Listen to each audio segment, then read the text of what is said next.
Hello guys, tuturo ko sa inyo kung paano bumili ng stars sa Facebook ha. Facebook stars.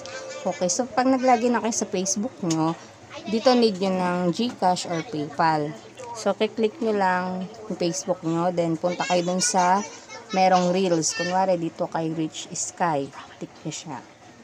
And then hanapin nyo yung Reels. Ayan, Reels. Pagkapindot nyo yan, pili kayo.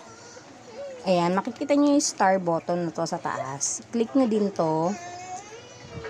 Sana nakakasunod kayo sa instructions. So, ayan. Meron pipili kayo dyan, diba, ng stars nyo. Pero, hindi yan ang pipindutin nyo muna. Etong sa baba, yung get stars.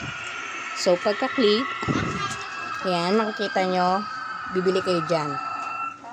Meron pa akong natirang 5 stars na balance dahil bumili na ako kanina. Pag sa first time, yung pagbili pala, guys, is 35 stars, equivalent lang yun sa 19 pesos. Pero pag sa second purchase nyo na and so on, ito na yung pipili na kayo. So, bibili tayo 85 stars. Click nyo lang yan. Ayan, hintayin nyo lang adding stars to your balance na. So, ayan. Dahil nakalink na yung GCash ko, papakita ko na lang sa inyo ha. Click nyo lang yan.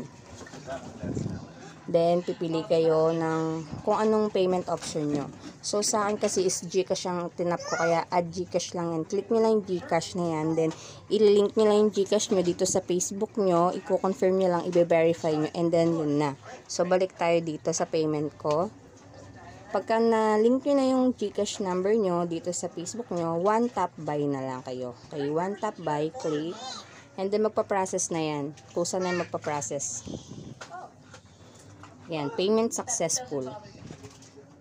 So, makikita nyo na dyan yung stars na binili ninyo is naka-credit na dito sa inyong star balance. So, ayun, makikita nyo yung star balance ko is 90 pesos. Ganun lang kasimple. So, sana nakatulong sa inyo. Goodbye! Anong ginagawa mo? Mag-video.